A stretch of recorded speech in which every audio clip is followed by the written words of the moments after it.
our race car was better starting the weekend than we were in the spring. We qualified 27th in the spring, and we qualified 9th here, and felt like we made a solid improvement. And if we could keep the rear tires on the car, we would have a shot. And we were just way too loose most of the beginning of the race, just especially corner entry and exit, and even the center, the first stage, and then tightened it up, and we're still really loose corner entry and exit. And I thought we got our balance pretty close early in stage 3, somewhere in there, or maybe it was stage 2, but I really didn't have a lot more to ask for from Phil for balance, but ultimately got into the 6. I just drove in too deep to 3, and when they checked up, I couldn't turn, and I got into them. So I'm sorry and tried to pay it back to Brad to let him go, and I thought I'd just follow him back up through there to get to 7th, 8th, 9th place, and I was just stuck in 12th, 13th, somewhere in there, and I couldn't pass. So even when we had it tight enough late in the race, I still was too loose on entry and exit to either get position on exit to pull out of line or gain ground on entry. I was just really loose and locking the left front. So we didn't have the pace that we needed to do. I mean, we ran 9th in both stages, and we're going to run around 10th or 12th there at the end, and that just wasn't enough. That's not what you need to do here in the Cup Series in the second to last race to transfer. And double checked off turn 2 on the final lap. Brandon and Phil both talked on each other, but I heard yes, 2 spots garbled up, but I knew that must be what they meant, and it's fully committed down the back, grabbed 5th gear, and took my hands off the wheel once I first hit the wall. All right, we're going to go to questions for Ross. You think they have questions? I think they do. They've been waiting. I have questions. They've been waiting for you. Why did that work? And I hope you get used to answering a lot of questions. You're going to be doing that often this week, so we're going to warm up your voice here. We are going to start with Kelly. Kelly, CrandallRacer.com. Ross, you said on the last lap you knew you needed the positions and you were committed down the backstretch, but when did that move first come into your mind? Was it today? Was it this week? Was it long ago? Like, when did you think, okay, this is in my playbook? I think the first time I ever saw a race car do that was on a video game, the GameCube 2005, the GameCube console. I don't know if anybody else in the world had those, but we did, and my brother Chad beat me doing it at the fictitious, I think it was Dodge Raceway in somewhere in a fake city or somewhere in Florida, and we would always race there. And I never thought about it. Like, our prep this week, it never crosses my mind. I've done a lot of sim work this week, a lot of iRacing, a lot of stuff, and a lot of laps here virtually, and never once did it ever cross my mind, or did I try it. So I want to make that clear. The last time would have been a long time ago, before I was ever even thinking about being a NASCAR driver, and it flashed back in my head on the white flag, and I double checked off of 2, and I just through 1 and 2, I think we need 2 spots, and they said yes, and I was like, what, if it wrecks, okay, we don't make it, but it might work, so I'll try it. Justin Mark said it's a testament to your commitment and your competitive mindset, and that there's no rules in your world. So I guess is that accurate? That, as you said, why not try it? And if it works, it works. If not, then you crash, but you tried. Well, I thought, why not? And that's a motto that some buddies and I back home we live by. Why not? And to apply that to the Cup Series, in this scenario, there are rules. There are a lot of rules out here, and I didn't know how it would all work out. I didn't know if the physics would work to make it around the corner, but it did, and I'm sure glad it did.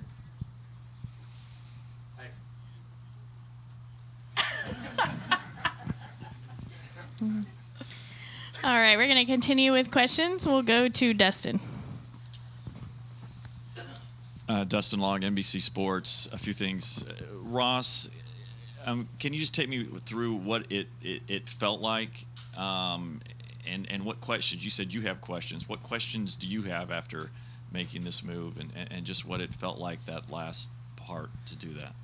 Yeah, so when I came off turn 4, I saw the 11, and I ran in the back of the 6 again. So I knew that it should work, but my brain could not comprehend. My bandwidth was shot when I entered turn 3, and I grabbed fifth gear, and everything went blurry. I couldn't comprehend it, so I had to ask, and I saw Justin and Brooke, our gas man, grabbing each other and celebrating on the big screen in the infield, and I thought that must be a good sign. But yeah, I questioned it, when I grabbed fifth, and I was like, well, it's going now. Like, my foot stayed down. I committed to the wall early, and it didn't slow down, so it worked. I guess, what's the wiring of somebody's mind to point a car into the wall and floor it, grab fifth gear, and do it? I mean, that just seems to go against every basic survival instinct. So how do you do that? It was fight or flight, because we were out, and we had already fought trying to stay in, trying all year, right? Everything we've done, the points we've accumulated, and we fought for it, right? The last pit stop was incredible, but the wiring in my head, I'm an organ donor, so maybe they'll study it one day. What does it mean to? I mean, I really am an organ donor, so I think everybody should be.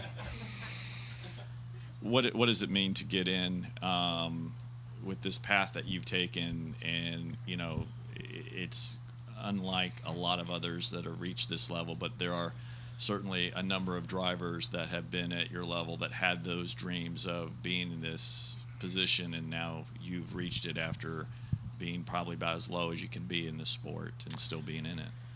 What's wild, man, is, might call it low, but we were building this thing, and I needed time to learn this. If I would have showed up, I did show up in race winning equipment in 2013, and Eric Jones beat me at Phoenix. Like, we had the truck that could have won if I would have asked for some different adjustments and known what to ask for the end of the race. I needed time, and those team owners through Trucks, Xfinity, and Cup that gave me the time, I owe so much to. That's through the middle part of what I guess call my career here in NASCAR. And if you just go back 2 years, the fall Southern 500 at Darlington, went there with Spire Motorsports, and our goal was to finish like single-digit number of laps down. They bought sticker tires for the whole weekend. We had a podcast sponsoring us through T-shirts that we sold that didn't even have my name on it. But I got to go race the fall Darlington race in a Cup car to keep building my notebook, and we won our race. We beat the car we wanted to beat that day. That was 2 years ago. Like, we came back this year, and we had chances to win both Darlington races. Last fall in the 42, we had chances to win the Southern 500. So if you just go back 2 calendar years, I was the guy 5 laps down, 7 laps down, something like that, and those were good nights. Those were wins in our book, and those moments and those nights and those races and those laps are a big reason why I feel like I'm able to do what I can do now. All right, we're going to go to Jeff.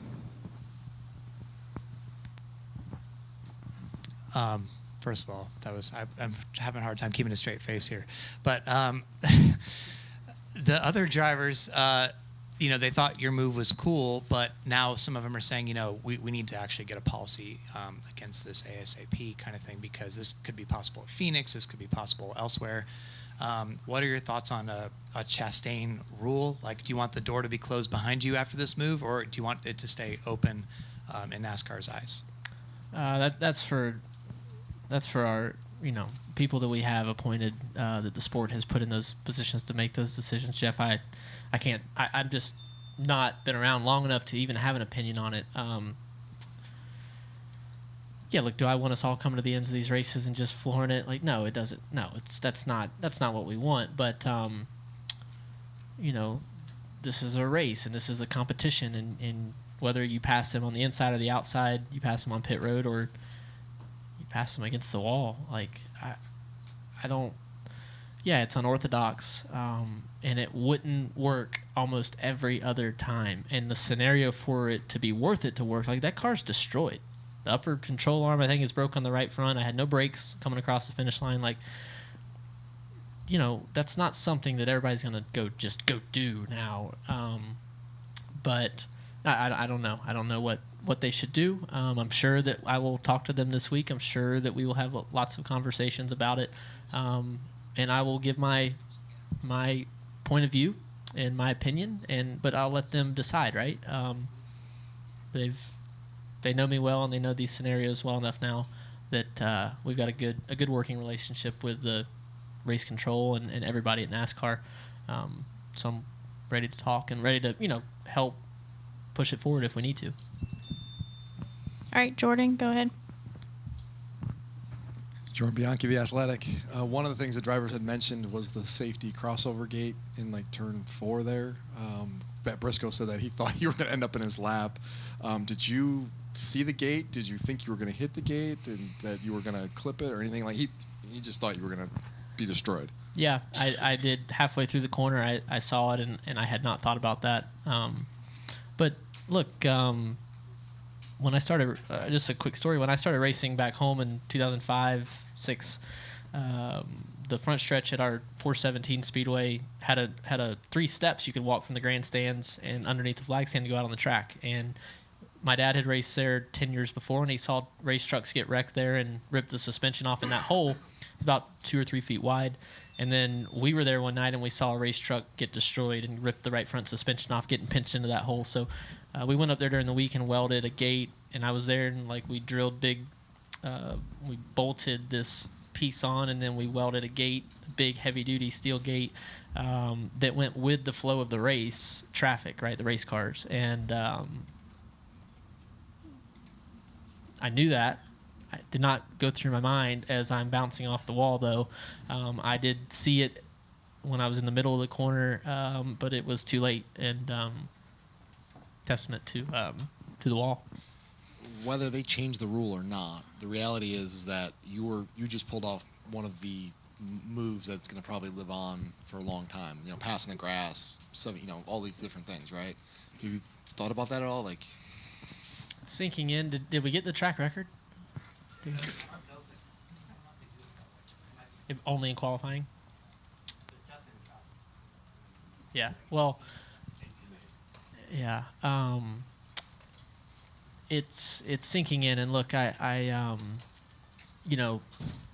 sinking in that we did something that no one else has ever done. That's hard to do in just the world that we live in 2022, but definitely our sport. Just look around at these pictures on these walls and look at all the drivers that have been here, and it definitely would not work in a modified, but it worked in a next gen car. So what should the move be called? Pass in the grass. This is your move. So what's it called? I got no idea or opinion. I'll let y'all tell me. I'll check the internet tomorrow. All right. Okay, we're going to take a few up front, and then I'm going to go to the back just to help with microphones. Okay, go ahead. Ross, Anthony Romano, WDBJ in Roanoke. When you consider the way that the last 2 races here finished, and even in recent years, what makes Martinsville so susceptible to these exciting, great finishes in these cutoff races? Yeah, look, our leadership at NASCAR and our partners with our TV broadcast groups, they know what they're doing when they build these schedules. And when they pick these dates and these cutoff races and the different rounds, it's on purpose. And it lives up to the hype every time. And you look at the spring race, single file, couldn't pass, combination of the car being new, the tire, the weather.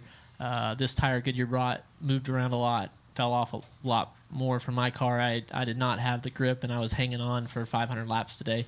But you combine that with the track and what we're up against to make it to the championship and just have a chance. This track's on the schedule here for a reason, and it lived up again. All right, go ahead. I want up here. If you guys can help me by keeping your questions to one question, I'm going to try to get more people, but we also have a race winner we're trying to get in here too who's currently waiting. So go ahead. Go. Charles Workstar News.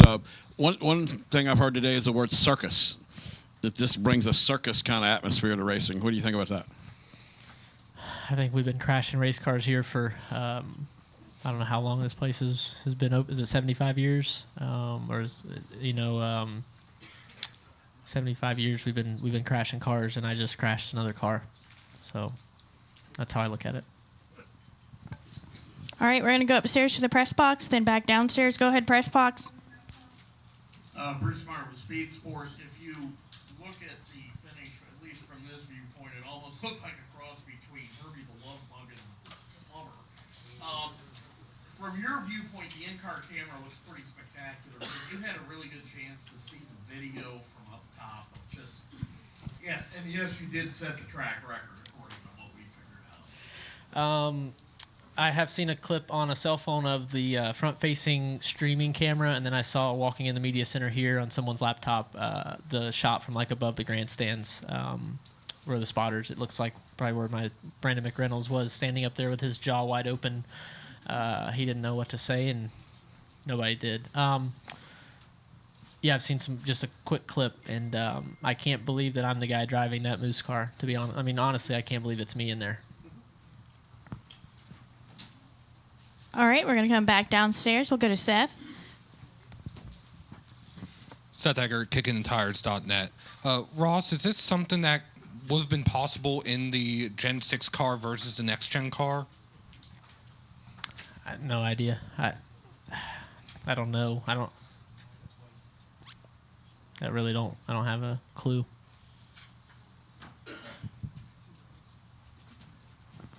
Okay, we're going to go to Michael in the back.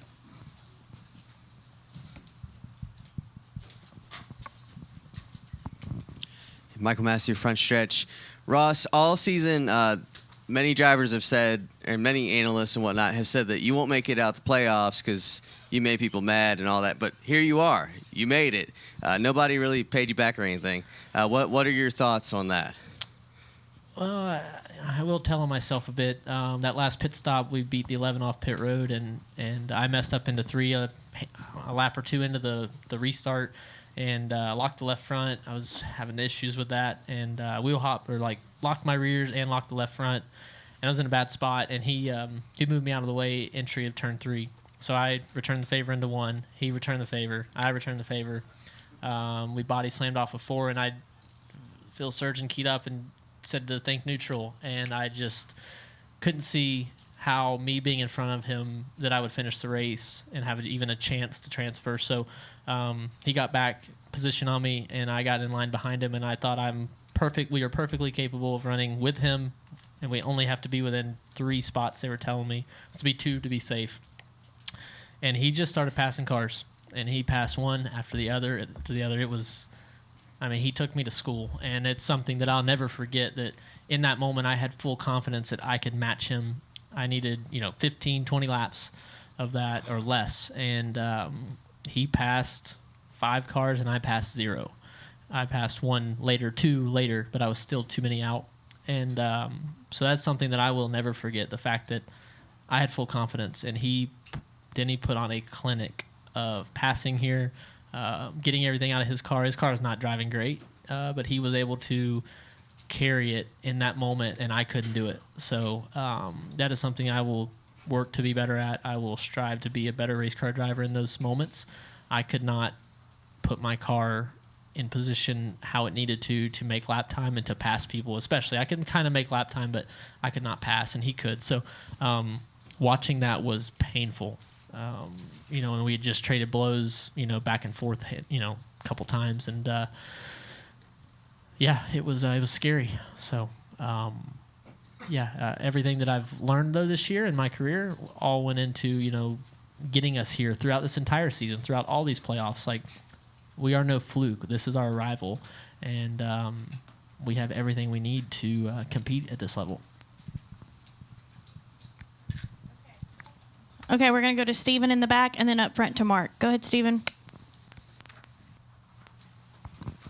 Steven Toronto, CBS Sports. Ross, I took a look at your car on pit road after the race. The entire right side's all used up. There's chunks of the outside wall and the wheel wells. Is there any future for that car outside of being a museum piece, or is that just going to have to be preserved? Yeah, I'm not sure. That's up for Justin and Ty and Tony Lunders and Darian Grubb to decide. It was some hard hits.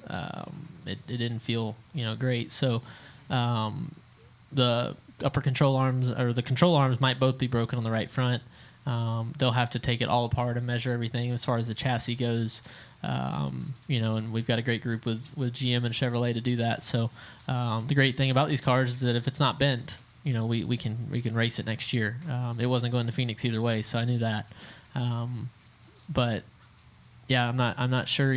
Obviously everything that's got a scratch on it is coming off and will never be raced again, and will be spread out to remember this moment, right? The last lap, the last corner. I know that'll be the focus, and I hope that this takes NASCAR to the number one moment on SportsCenter, right? Like, look, if we're gonna do it, let's go all the way, but let's not forget about the path of Trackhouse to get here and how unorthodox we are.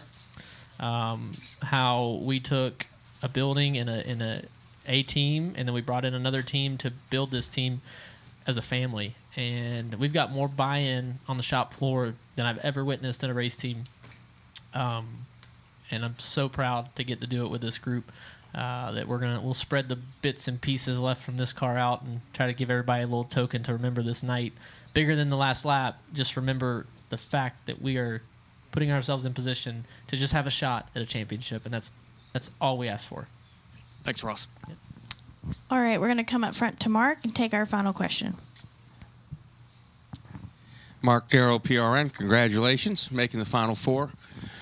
Your reaction when you talked about a moment ago about looking at the big screen, saw Justin going crazy, but so you do this thing, you bang against the wall, you come flying through there like Superman.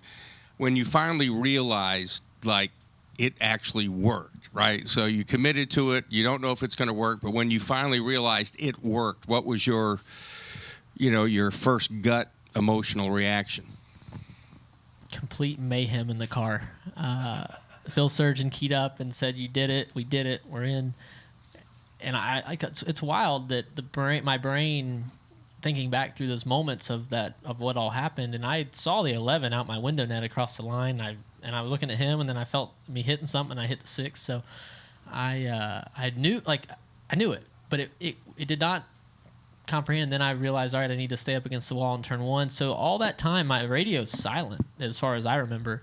And I looked up, dropped the net, and I saw him, but I like, "Tell me, boys," and Phil Surgeon keyed up, and I just lost my mind. I was screaming and fist pumping, and I've learned my lesson. I don't punch the dash anymore. That hurts. Carbon fiber, all those gauges, they hurt. But the bars, and I just lost my mind all the way around pit road. And look, I've made a lot of mistakes in this sport, and I've had some congratulations at times when we win and stuff. Definitely Coda my first truck win, my first Xfinity win. I'm gonna say I got more congratulation claps from industry crew and people and mechanics coming down pit road. It was unreal. And so that, whether they were congratulating me for the wildness of it or that they were genuinely happy, I'm not sure, but I'm going to take it that I had more people make it a point to walk out of their pit boxes to physically acknowledge me. That means as much to me as anything. This garage, the word was used earlier, circus. I use the word circus. We are a traveling circus, and I'm proud of it. And I'm proud to be in this circus. And I'm proud of my brothers and sisters that I go to battle with, and they might get mad at me. And that's some of the stuff I've talked about earlier in the years. It's been wild to race against my heroes. All right, they're left, they're right, they're forward, they're back. It's the craziest thing has been when they've been mad at me. So I've had crew members be mad at me this year, and that's the most humbling experience that I've ever experienced. So having more acknowledgement or more smiles my way, and whether it was because it was crazy or not, I don't really care. I'm going to take it. I don't get many from the garage, and just them acknowledging that, and whether it was good or bad on their end, they acknowledged it, that they smiled and gave me a thumbs up, and I'll take it.